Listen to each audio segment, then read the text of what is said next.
in 12th syllabus we have probability distribution, not the probability basically. हमारे पास यहाँ पे syllabus में probability distribution. What is the difference between probability and probability distribution? यदि difference की बात करें तो बहुत सिंपल सा डिफरेंस है कि जहां प्रोबेबिलिटी हम यूज कर रहे हैं, यहाँ भी प्रोबेबिलिटी ही कैलकुलेट करना है, लेकिन जब हमने इनिशियली प्रोबेबिलिटी कैलकुलेट किया था तो वहां पे हमारे पास सैंपल स्पेस में एक लिमिट थी, ये नंबर ऑफ कंटेंट कितने आते हैं, आउटकम्स कितने आ रहे हैं। लेकिन जब नंबर ऑफ आउटकम्स अनलिमिटेड हो जाते हैं तो वहां पे हम नॉर्मल प्रोबेबिलिटी यूज नहीं कर सकते, तो इन दैट केस हमें प्रोबेबिलिटी डिस्ट्रीब्यूशन पे जाना होता है। तो बेसिकली प्रोबेबिलिटी का ये एक्सटेंडेड वर्जन है जहां हम प्रोबेबिलिटी डिस्ट्रीब्यूशन की बात करेंगे। में there are three different distribution methods. The first one is binomial distribution, second is Poisson distribution, and third is normal distribution. अब ये बहुत सारे प्लेसेस पे काम आते हैं, लाइक बाइनोमियल, नॉर्मल, ये दोनों डिस्ट्रीब्यूशन बहुत सारे प्लेसेस पे, नॉट इन प्रोबेबिलिटी ओनली, बहुत सारे अलग अलग चैप्टर्स में अलग अलग तरह से यूज में आता है। इवन फाइनेंस में यूज में आता है, में यूज में आता है, क्वालिटी जजमेंट में यूज में आता है, तो स्टैटिस्टिक्स में बहुत बड़े लेवल पे यूज में आएगा नॉर्मल डिस्ट्रीब्यूशन। जो हमारे पास इन्फ्रेंशियल स्टैटिस्टिक्स आएगा अभी आगे चल के, उसमें नॉर्मल डिस्ट्रीब्यूशन बहुत बड़े लेवल पे काम में आता है। तो इनको थोड़ा सा ऐसे समझना है, it's not about probability only, बहुत कुछ एक्स्ट्रा हम यहाँ पे देखने वाले हैं। प्रोबेबिलिटी डिस्ट्रीब्यूशन के इन तीनों टेक्निक्स पे चलने से पहले प्रोबेबिलिटी डिस्ट्रीब्यूशन को समझ लेते हैं कि डिस्ट्रीब्यूशन क्या होता है।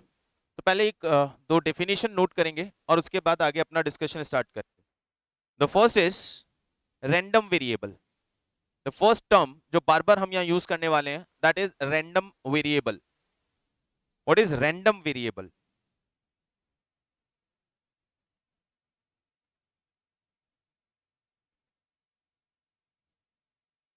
रैंडम वेरिएबल क्या आता है? सॉरी, जिसकी वैल्यू एक्सपेरिमेंट के बाद पता चले।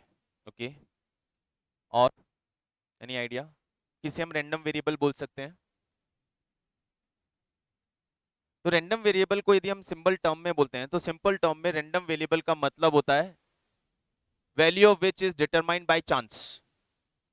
Value of which is determined by chance, जिसकी वैल्यू फिक्स नहीं होती है, बाय चांस उसकी वैल्यू कैलकुलेट होती है। यानी जैसे हमने कॉइन टॉस किया, दो कॉइन या तीन कॉइन टॉस किए, अब तीन कॉइन टॉस किए तो उसमें सैंपल स्पेस सबको पता है कैसे बनेगा, लेकिन उन सैंपल स्पेस के अंदर हेड आना दैट इज बाय चांस, क्योंकि हेड आना डिफाइन नहीं है।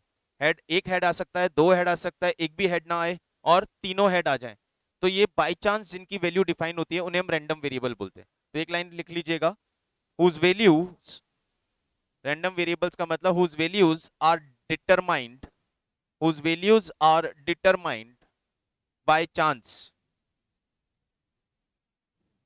whose values are determined by chance, that is by the outcome of, by the outcome of a random experiment, that is by the outcome of a random experiment।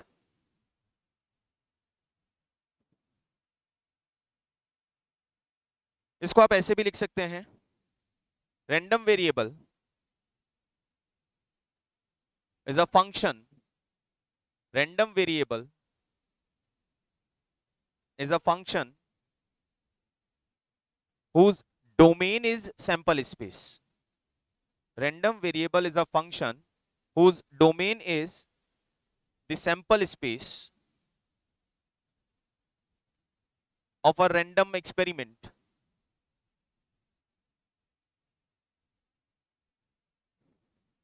and whose range is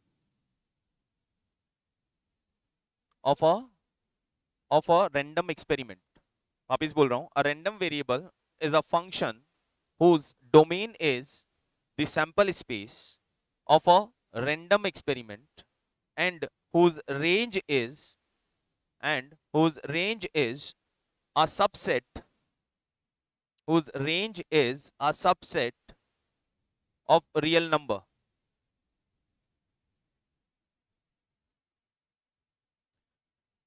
समझते हैं कि यहाँ बोला क्या है हमने random variable को, या रैंडम वेरिएबल है क्या, तो उसको समझते हैं। मान लीजिए हमने 3 कॉइन को टॉस किया है, इधर 1 बाय 1 और साइमल्टेनियस। 3 कॉइन टॉस किया है 1 बाय 1 और साइमल्टेनियस, तो सैंपल स्पेस क्या बनेगा उसका? सैंपल स्पेस क्या बनेगा? 3 coins are tossed simultaneously or 1 by 1, the sample head head head, एक एक से चलिए, head tail head, head tail tail, tail tail tail, चलो आगे पीछे हो गया कोई बात नहीं। टोटल 8 सैंपल स्पेस बनेगा, या 8 आउटकम होंगे। Then tail head tail, tail tail head, and one मोर,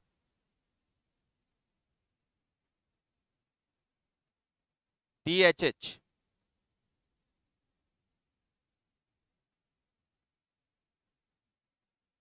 ये एक सैंपल स्पेस है। इस सैंपल स्पेस को अज्यूम कर लीजिए कि ये डोमेन है, और इस डोमेन से हम सबसेट्स बना रहे हैं। सबसेट्स किसके? सपोज मुझे आउटकम निकालना है कि x is head, a random variable is x, मैंने अज्यूम किया my random variable is x। अब my random variable is x, तो x के इनकर्ड यानी उस रैंडम वेरिएबल के आने की प्रोबेबिलिटीज या पॉसिबिलिटीज क्या क्या हो सकती हैं। तो वहां पे जो आपका सबसेट बनेगा, उस सबसेट में वो रैंडम वेरिएबल क्या क्या हो सकता है। या तो रैंडम वेरिएबल आपके पास क्या होगा, या तो आपके पास 0 हेड आएंगे, या 1 हेड आएगा, या 2 हेड आएगा, या मैक्सिमम 3 हेड आए।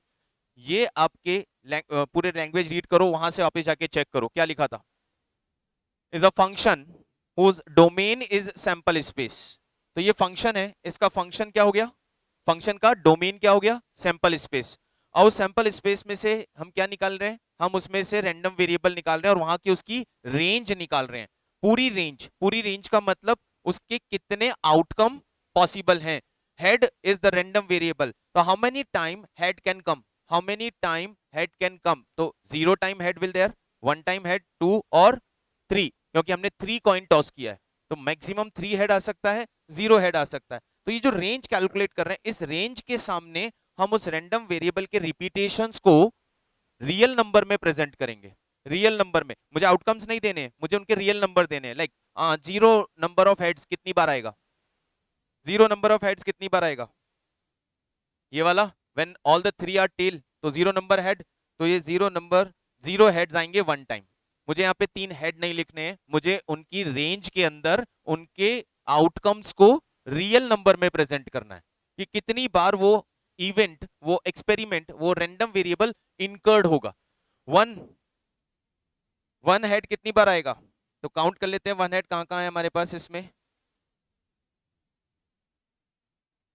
यहाँ पे 1 हेड है, यहाँ 1 हेड है, और यहाँ पे, तो कितनी बार हो गया, 3 टाइम।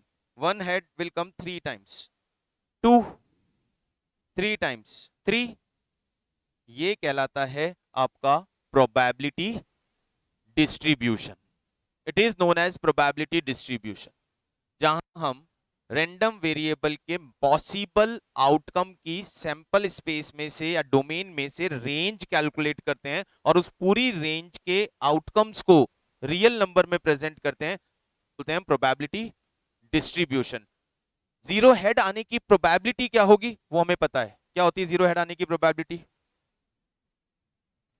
1/8, क्योंकि टोटल आउटकम 8 है, और 0 हेड कितनी बार आ रहा है, 1 बार, तो 1/8। लेकिन मुझे प्रोबेबिलिटी अभी के लिए नहीं चाहिए, मुझे प्रोबेबिलिटी का डिस्ट्रीब्यूशन चाहिए। तो डिस्ट्रीब्यूशन में पूरी रेंज आपको वहां पे शो करनी है, जितने पॉसिबल आउटकम्स हो सकते हैं। हमें चाहिए था हमारा रैंडम एक्सपेरिमेंट या रैंडम वेरिएबल है हेड, और हेड आने के मैक्सिमम पॉसिबिलिटीज कितनी है। यहाँ पे ये नहीं बोला कितने हेड आने चाहिए, 3 हेड, 2 हेड, 1 हेड, यहाँ बोला है हेड का आपको प्रोबेबिलिटी डिस्ट्रीब्यूशन डिजाइन करना है। तो हेड आने का प्रोबेबिलिटी डिस्ट्रीब्यूशन का मतलब उस पूरे सैंपल स्पेस में जितनी बार हेड आ सकता है उसकी पूरी रेंज आपको यहाँ पे डिजाइन करके लिखनी है। ये रेंज है और उसके आउटकम्स है जिनको रियल नंबर में हमने प्रेजेंट किया। ये पूरा का पूरा प्रोबेबिलिटी डिस्ट्रीब्यूशन कहलाता है। लिख लें इसको भी एक बार कि क्या है,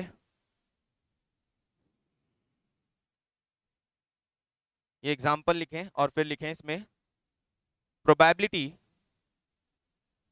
पहले लिख लें probability corresponding to probability corresponding to all possible values, probability corresponding to all possible values, probability corresponding to all possible values of the random variable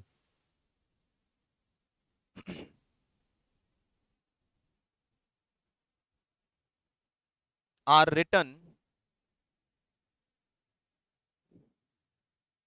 probability corresponding to all possible values of the random variable are written against the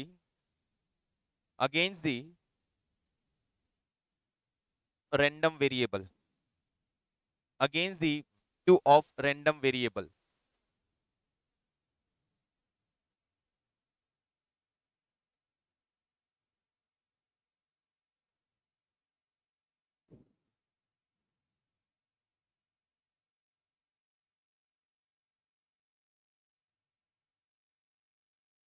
इसे बोलते हैं probability distribution. ये probability distribution का sort out बता दिया। तो यहाँ पे हमने हेड्स के आउटकम लिख लिए थे, हेड्स की पॉसिबिलिटी, रैंडम वेरिएबल्स लिख लिए, कितने रैंडम वेरिएबल्स आ रहे थे 0 1 2 3, और उन आउटकम्स की प्रोबेबिलिटी डाल दिया। यहाँ पे मैं इस तरह से बता रहा हूँ क्योंकि हेड और टेल के केस में बहुत इजी होता है, क्योंकि मैक्सिमम नंबर ऑफ आउटकम्स या टोटल नंबर ऑफ आउटकम्स हमारे लिए सिंप्लीफाई 8 होते हैं, तो वहाँ पे इजीली कैलकुलेट होगा। अब यहाँ पे इस प्रोबेबिलिटी डिस्ट्रीब्यूशन को बनाने के लिए हमें कॉम्बिनेशन तक भी जाना पड़ सकता है, और जब इसका नंबर ऑफ पॉसिबल आउटकम बहुत ज्यादा एक्सटेंड हो जाता है तब वहां पे हम प्रोबेबिलिटी डिस्ट्रीब्यूशन की टेक्निक्स को यूज करते हैं, जिसमें बाइनोमियल, पॉइजन और नॉर्मल डिस्ट्रीब्यूशन। पहले मैंने आउटकम समझाया, अब ये आपको उसको नंबर ऑफ टोटल आउटकम से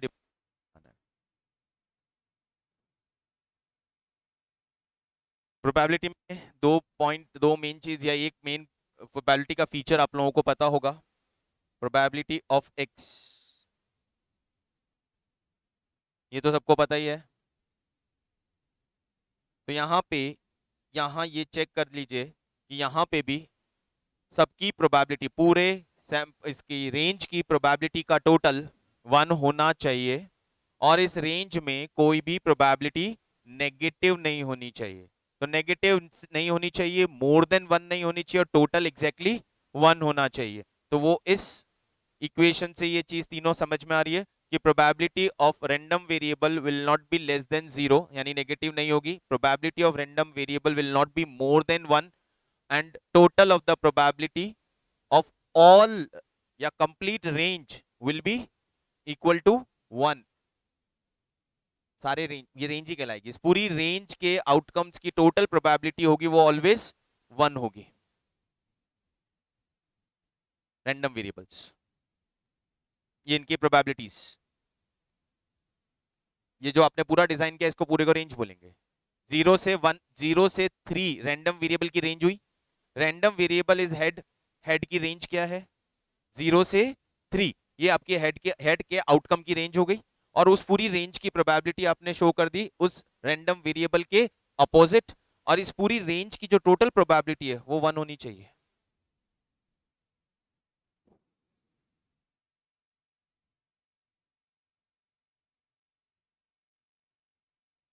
प्रोबेबिलिटी तो वही है ना भाई, यही तो प्रोबेबिलिटी है।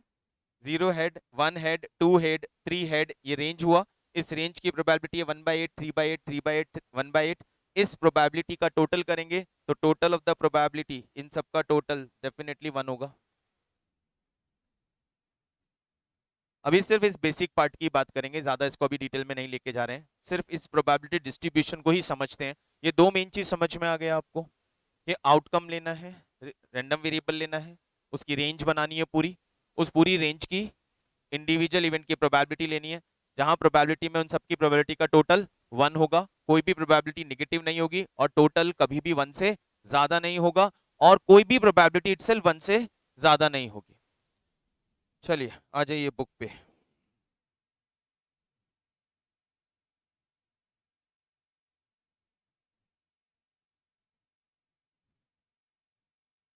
Example number 1, example state whether it is possible for a random variable to have any of the following probability distribution. किसी भी रैंडम वेरिएबल के लिए क्या ये प्रोबेबिलिटी डिस्ट्रीब्यूशन पॉसिबल है या नहीं है? फर्स्ट वाला चेक करते हैं, क्या ये प्रोबेबिलिटी डिस्ट्रीब्यूशन पॉसिबल है? There is a range of random variable 0 1 2 और उस पूरी रेंज की प्रोबेबिलिटी गिवन है 0.4 0.4 0.2।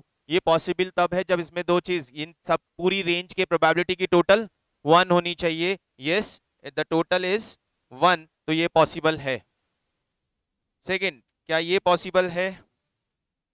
नो no, क्योंकि इसका जो टोटल आ रहा है वो 0.9 आ रहा है।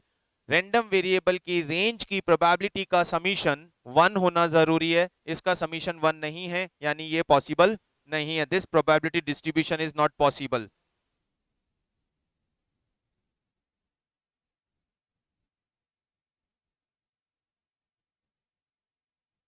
थर्ड कहाँ है? मेरे पास नहीं है, न्यू बुक में है। थर्ड बोलो क्या है? मुझे दे दो एक मिनट। क्वेश्चन नंबर, इसका पार्ट नंबर 3 भी है हमारे पास। इसके थर्ड पार्ट में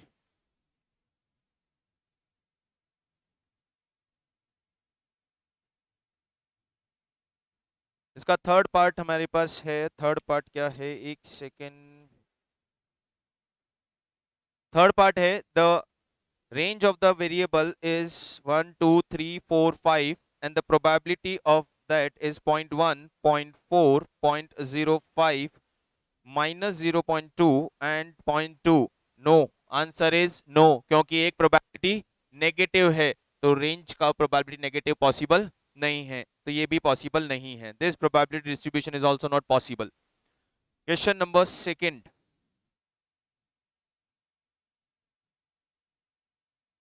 example number 2।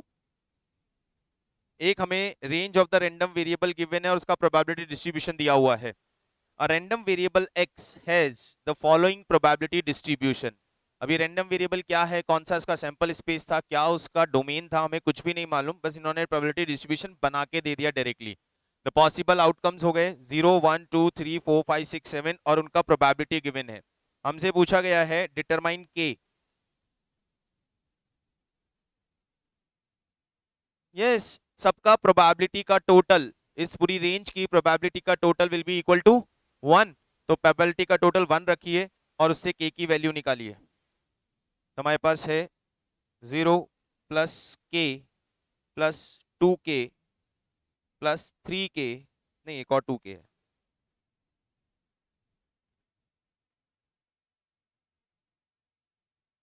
Plus 3k plus k square plus 2k square plus 7k square plus k, it is equal to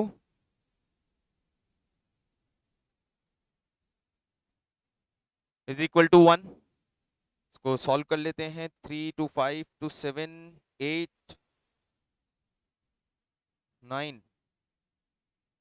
मेरा तो 9 ही आ रहा है। 1 2 3 2 5 3 8 एक 9 के ही आ रहा है ना।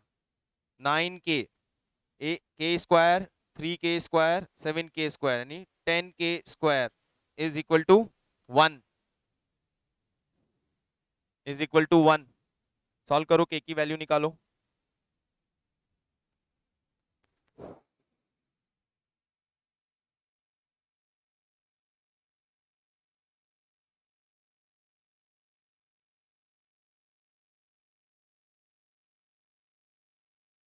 माइनस का 9/10,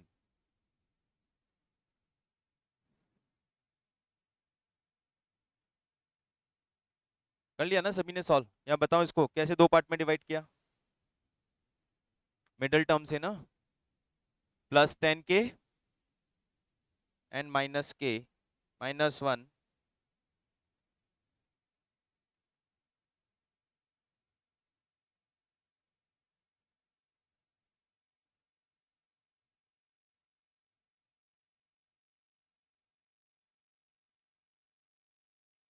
तो k -1 तो पॉसिबल नहीं है, क्योंकि प्रोबेबिलिटी नेगेटिव नहीं हो सकती, तो k का वैल्यू आ गया 1/10।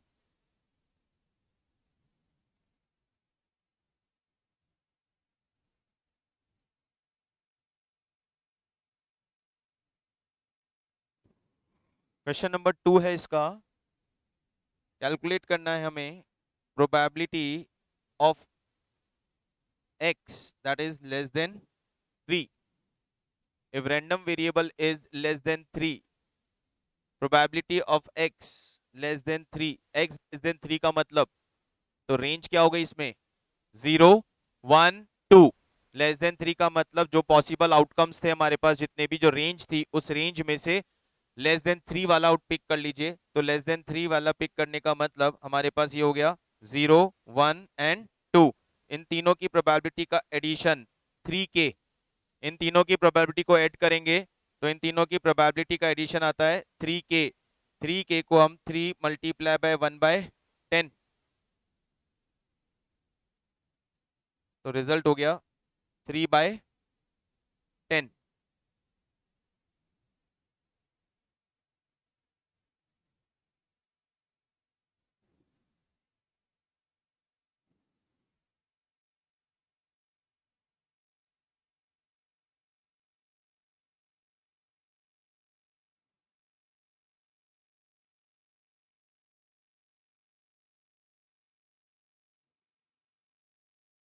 फाइन। सेकेंड, इसका थर्ड क्वेश्चन है probability of random variable x if x is more than 6 और ग्रेटर देन 6। ग्रेटर देन 6 का मतलब हम 7 का ही एक ही पूरी रेंज में एक आउटकम है, मोर देन 6, मोर देन 6 एक ही आउटकम है दैट इज 7। तो 7 की प्रोबेबिलिटी है आपकी 7k² प्लस k, तो k के प्लेस पे 1/10 रख लेते हैं। It will be 7 multiply by 1/100 plus 1/10, 17/100।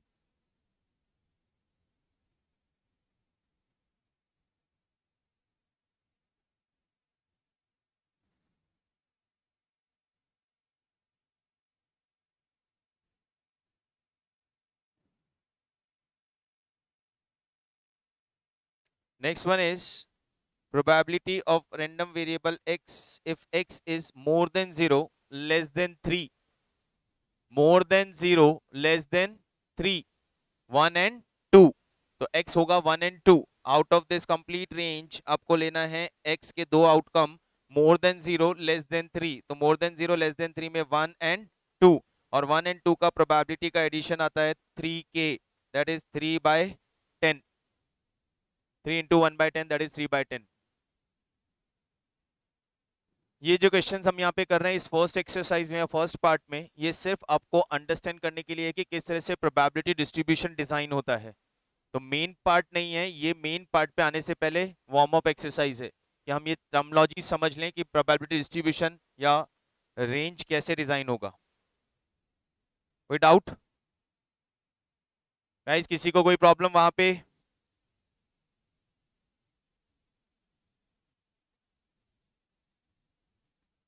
Lakshita, Vesha, Aram, Ashika.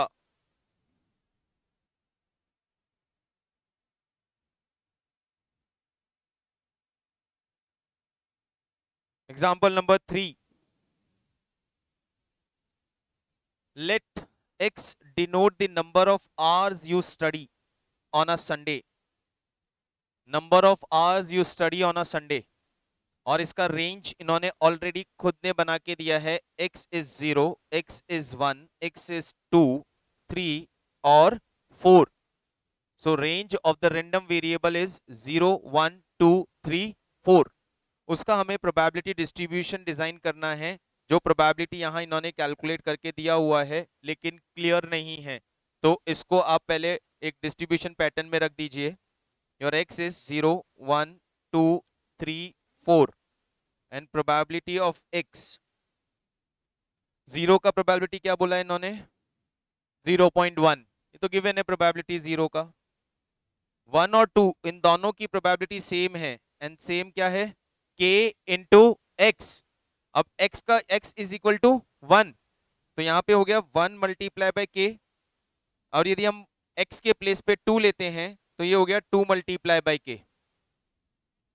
Then यहां बोल रहा है k 5 माइनस x, तो यहां पे हो गया k 5 माइनस, यदि हम x को 3 रखते हैं तो 5 माइनस 3, और यहां पे हो गया आपका k 5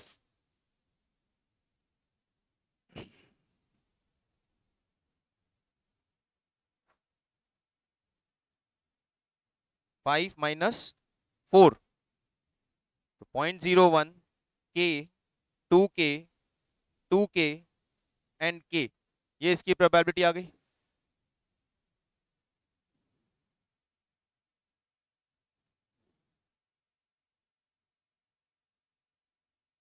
इस प्रोबेबिलिटी डिस्ट्रीब्यूशन का जो टोटल होगा वो 1 होगा, तो इसका टोटल 1 करके k की वैल्यू निकालिए।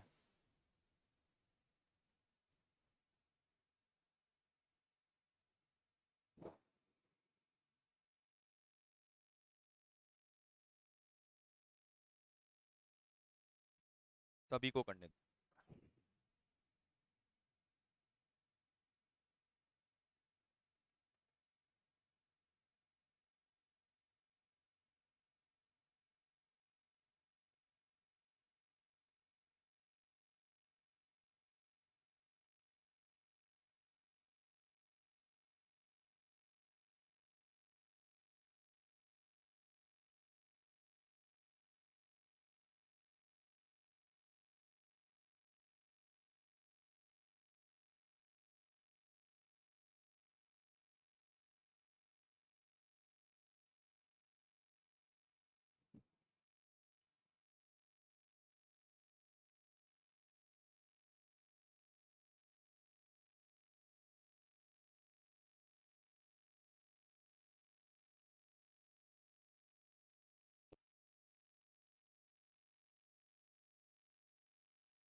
आगे का आंसर आप लोगों का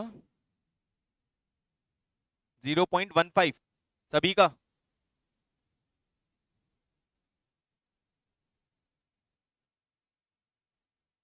जीरो 0.3/2 0.15 होता है ना भाई।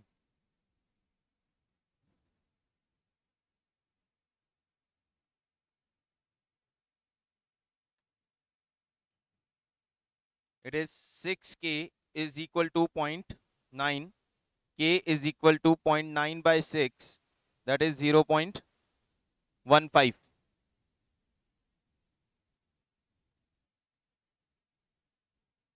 क्लियर?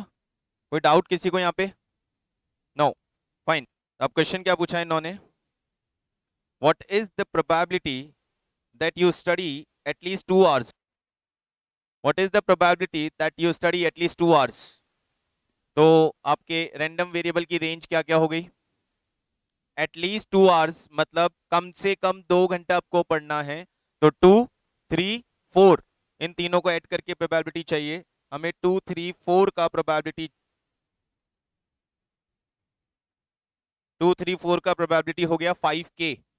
5 मल्टीप्लाई बाय 0.15, 2 3 4 का प्रोबेबिलिटी हो गया 2k plus 2k plus k, it's 5k। 5k 5k का मतलब 5 इंटू 0.15 यानी 0.75। सिंपल। सेकेंड ये पूछ रहा है exact 2 hours, if you study exactly 2 hours, if you study exactly 2 hours, तो 2 hours का स्टडी करने के लिए हमारे पास सिर्फ ये वाला 2k यानी 0.30 0.3 करेक्ट। और पूछ रहा है at most 2 hours, maximum 2 hours 0 1 and 2 0 1 2।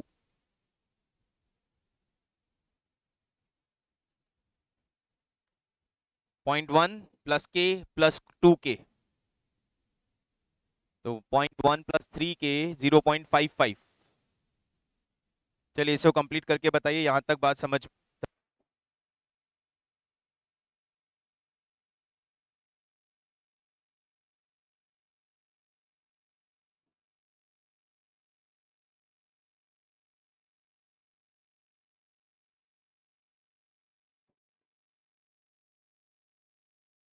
करनी।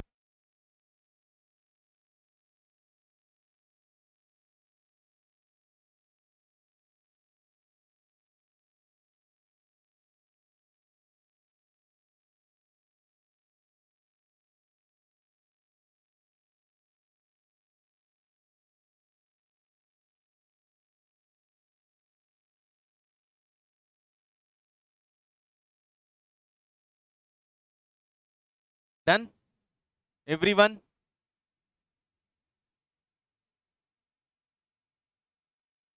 एग्जांपल नंबर 4,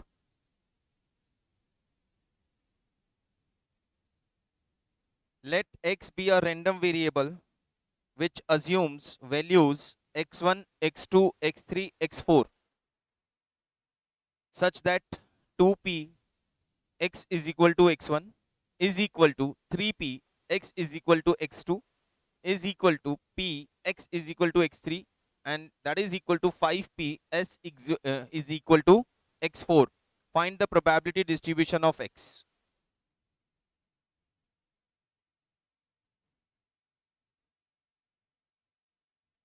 ये 4 हमारी रेंज हो गई x की, और इस रेंज में एक रिलेशन दिया हुआ है आपको 2p x is equal to x1 that is equal to 3p x is equal to x2 p x is equal to x3 that is equal to 5p x is equal to x4. यहाँ पे इसका आपको probability distribution बनाना है, इसका probability distribution बनाना है। इसका मतलब x1 x2 x4 की प्रोबेबिलिटीज आइडेंटिफाई करके लानी है। क्या करेंगे? लेट्स अज्यूम पूरे को के मान लो, थर्ड वाले को मानने का मतलब सभी को के मान लो, सब करेक्ट। थर्ड वाले को के क्या सभी को के मान लो, that assumes all are equal to K, all are equal to K. अब एक एक को सॉल्व कर लीजिए। फर्स्ट वाले से p x x1 is k by 2,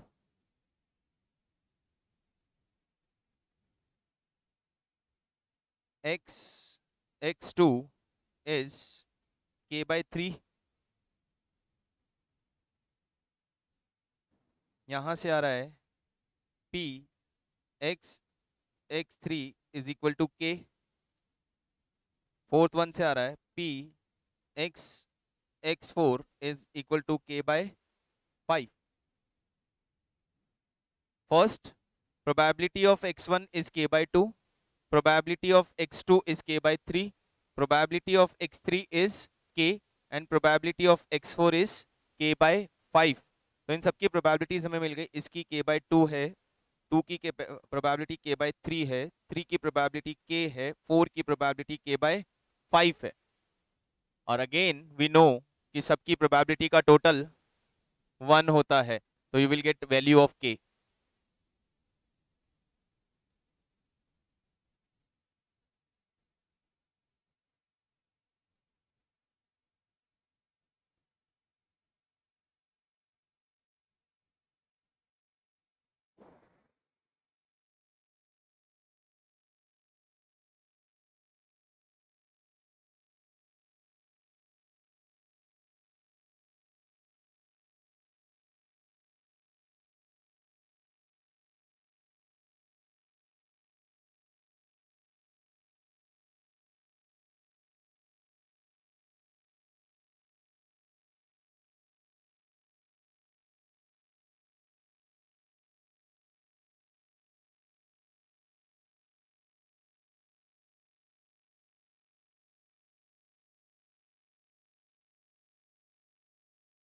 एक आईपैड भी यहीं रखा होता है।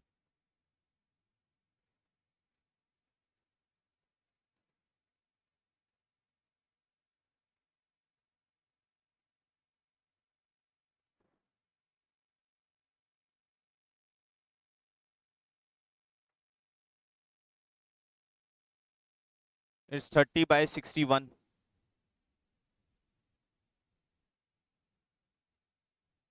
x1 x2 x3 x4 probability distribution will be probability distribution will be 30/61 multiply by नहीं divided by 2, और यहाँ होगा आपका 30/61, यहाँ 30/61 multiply by 1/3, and here 30/61 multiply by 1/5, that is 15/61, 30/61, 10/61, 6/61, 2k by through है क्या?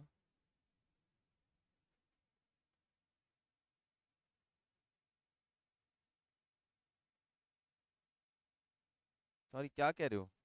कहाँ मैंने गलत लिखा है? x2 and x3?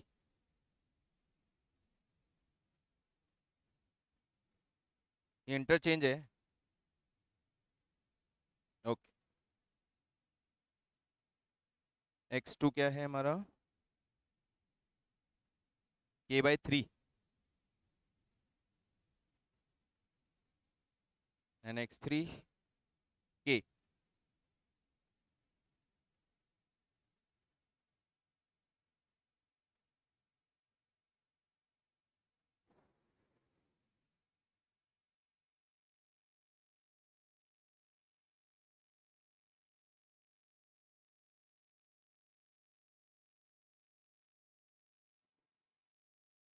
तो सिंपल मैथमेटिकल कैलकुलेशन है, प्रोबेबिलिटी का तो कुछ नहीं रोल। अब एक एग्जांपल लेते हैं, illustration number 9।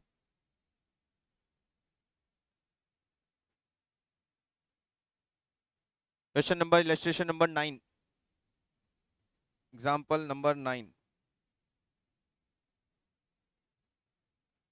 Two cards are drawn simultaneously from a well shuffled deck of 52 playing cards.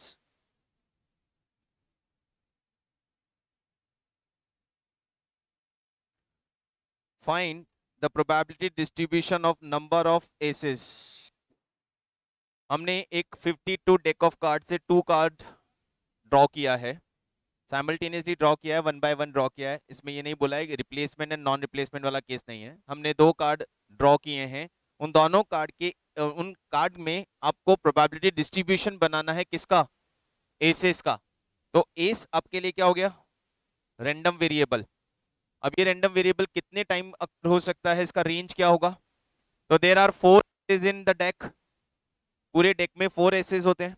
यदि आप 2 कार्ड ड्रॉ करेंगे तो या तो 0 एस आएगा, या दो में से कोई फर्स्ट वाला एस सेकंड वाला अदर कार्ड होगा, या फिर दोनों एस होंगे, या फिर फर्स्ट वाला अदर कार्ड और सेकंड वाला एस होगा। तो हमारे पास कितनी पॉसिबिलिटी बनती है? S other, S S, other S, other other. तो वैसे इसको फाइनली हम लिखेंगे तो वहां पे हमारे पास वही रेंज आती है, 0 एसेस, 1 एसेस, 2 एसेस। अब इसका प्रोबेबिलिटी निकलना है और प्रोबेबिलिटी डिस्ट्रीब्यूशन बताना है। 0 एस, 0 एस का मतलब क्या हुआ कि जो 2 कार्ड हमने ड्रॉ किए वो दोनों अदर कार्ड है। तो पहले लिख लें, पूरे 52 कार्ड के डेक में 4 तो आपके पास एस है एंड 48 अदर कार्ड्स हैं। यदि 0 एस आता है, इसका मतलब जो 2 कार्ड हमने ड्रॉ किए वो दोनों कार्ड किस में से होंगे? 48 में से होंगे। नंबर ऑफ आउटकम कितने हैं हमारे पास? टोटल नंबर ऑफ आउटकम है 52। टोटल नंबर ऑफ आउटकम है 52। 0 एस का मतलब क्या हुआ? 0 एस का मतलब क्या हुआ? दोनों अदर कार्ड आए।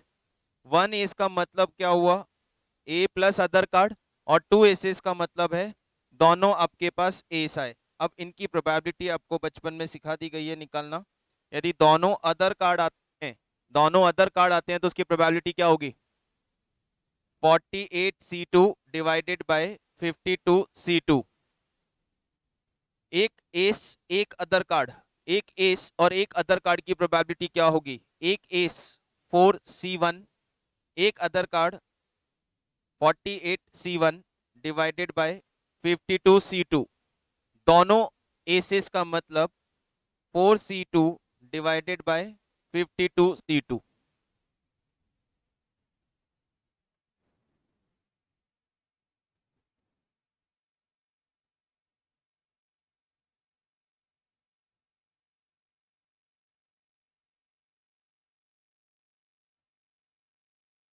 S and one other card, 2 S का मतलब दोनों एसेस आए, दोनों अदर कार्ड का मतलब जो कार्ड आए हैं वो 48 में से आए हैं, तो फेवरेबल आउटकम 48 आउट ऑफ 48 में से 2, 48C2 divided by 52C2, 48C2 how you will solve?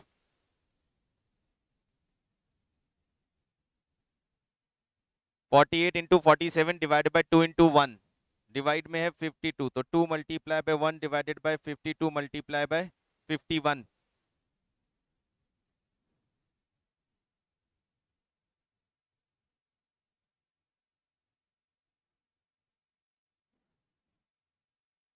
ये शॉर्टकट तरीका कॉम्बिनेशन का पता है ना आपको सबको? ये कैसे लिखा है हमने? 48C2 का मतलब 48 मल्टीप्लाई बाय 47 डिवाइडेड 46 का फैक्टोरियल।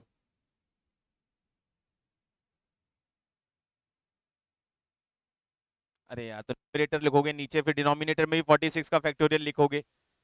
सीधा सीधा शॉर्टकट तरीका लगाइए, 48 मल्टीप्लाई बाय 47। ये लिखने का तरीका समझा रहा हूँ कि कैसे लिखते हैं, आपको पता है, बहुत अच्छी बात है, फिर भी समझ लीजिए। 48C2 का मतलब है 48 को 2 टाइम्स लेंगे, यानी 48 से स्टार्ट करके उसकी डाउन रेंज में 2 डिजिट तक लिखेंगे, 48 47, और डिवाइड में 2 का फैक्टोरियल लेंगे। यदि आपके पास आता है 48C8, अब कैसे लिखोगे? 8 ज्यादा हो गया, कम कर देता हूँ। 48C5, तो 48 47 46 45 44 डिवाइडेड बाय 5 4 3 2 1।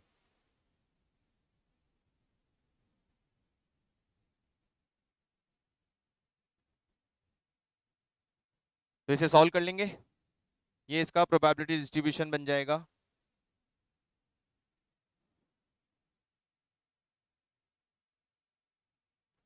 कर लीजिएगा सॉल्व, मैं सॉल्व भी तो करना है, वो तो इजी आप कर ही लोगे, कोई प्रॉब्लम नहीं है। मुझे एक चीज बताओ, ये कॉन्सेप्ट क्लियर हो गया अभी तक का जितना डिस्कशन किया? पक्का? मार्क करो questions. Exercise 9.1, exercise 9.1, question number 1 2 3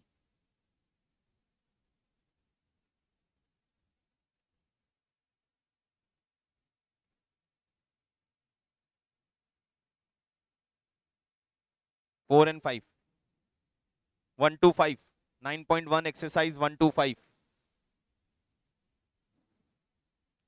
आप लोगों का गाइस क्या ख्याल है? Aram, Akshara, Anvesha, Lakshita, Ashika, is there any doubt question?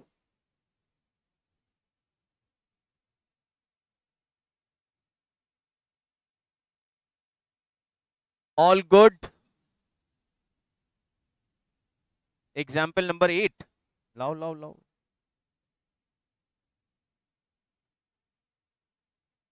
आ जाओ, लेट्स सी। ये ना सेम है क्या? अ coin is tossed, listen question, a coin is tossed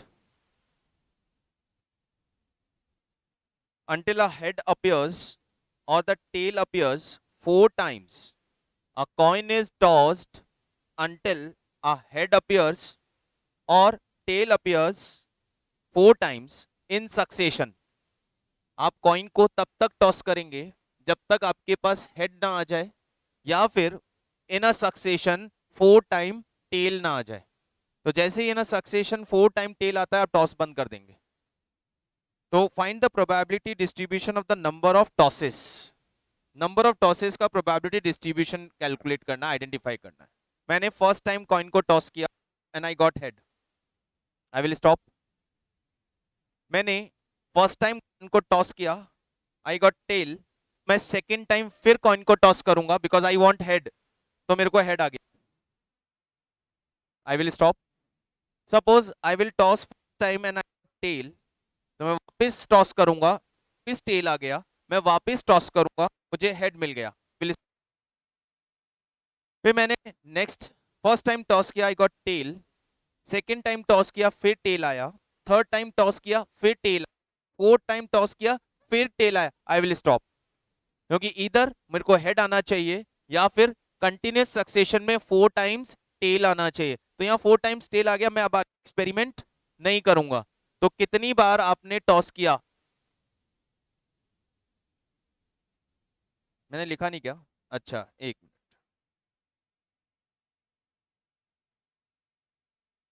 हाँ, तो इसके बाद हम टॉस नहीं करेंगे। तो कितनी बार आप टॉस करेंगे? 0 2 1 2, सॉरी, इट्स 1 0। कहाँ, यू एटलीस्ट एक बार तो टॉस करोगे हेड लाने के लिए। तो it's 1 toss, 2 time toss, 3 time toss, 4 time toss and 5 times toss.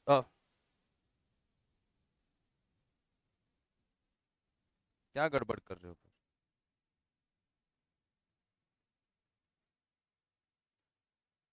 2 3 4,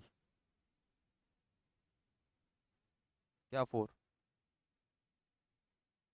एक मिनट, पढ़ने दो उसको, क्या बोल रहा है। सैंपल स्पेस सही तो बना है? अच्छा, सैंपल स्पेस तो सही बना है ना? टॉस 4, ठीक है। कितनी बार टॉस हुआ टोटल? या तो एक बार टॉस करेंगे, या 2 बार टॉस करेंगे, या 3 बार टॉस करेंगे, या फिर 4 टाइम टॉस करेंगे। तो टोटल 4 टाइम्स मैक्सिमम। तो रेंज जो बनेगी वो आपकी क्या बनेगी? 1 2 3 4, और उसकी प्रोबेबिलिटी बतानी है।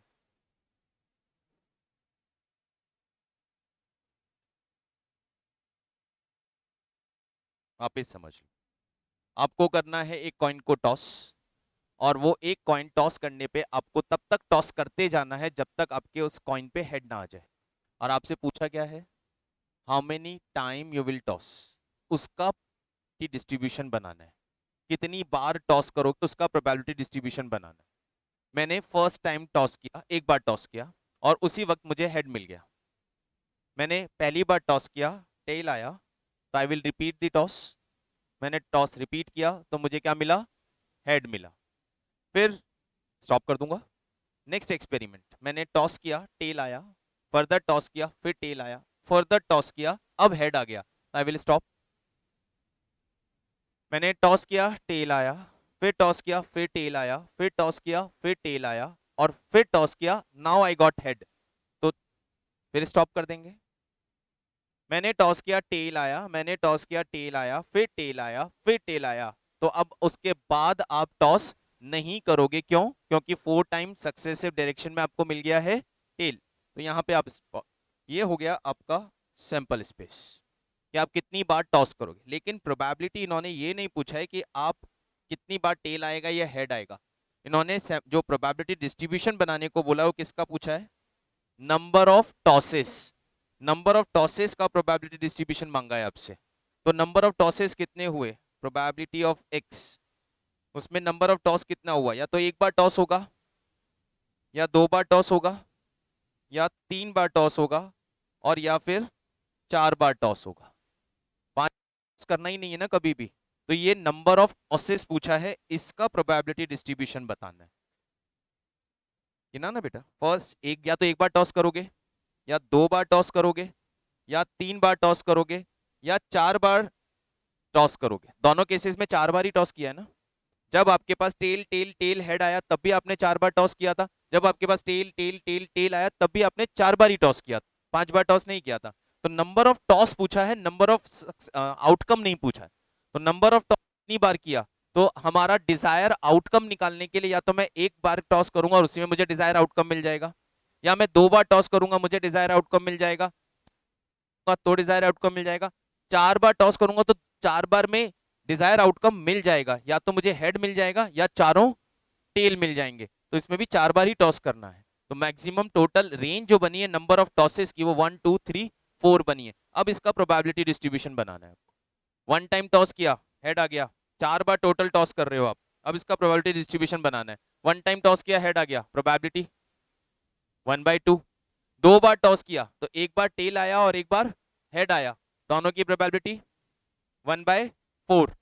3 बार टॉस किया, 3 बार टॉस किया तो एक बार टेल और तीसरी बार हेड, 1/2 1/2 1/2 1/8। 4 बार टॉस किया, 4 बार टॉस किया, 4 बार टॉस किया तो इधर ये आएगा और ये आएगा, इधर ये आएगा या ये आएगा। इसके आने का प्रोबेबिलिटी है 1/2 1/2 1/2 1/2 यानी 1/16।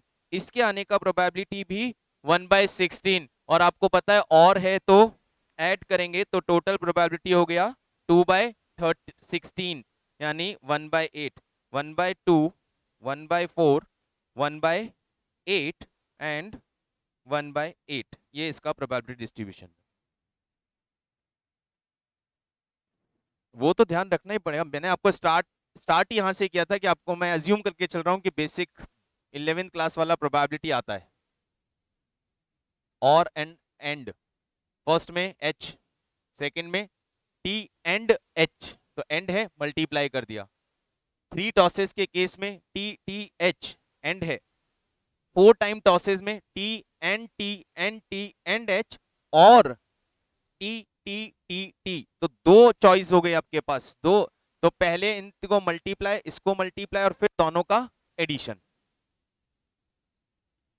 और कोई क्वेश्चन है तो भी अब कल ही लेंगे, ऑलरेडी मैं विक्रम सर को बोलता था यार आप लेट छोड़ते हो। कंटिन्यू करना क्लास को, अकाउंट्स की क्लास शुरू कर रहा हूं, वो भी मुझे ही पढ़ानी है। हाँ 2 मिनट में इसको कंटिन्यू करना है।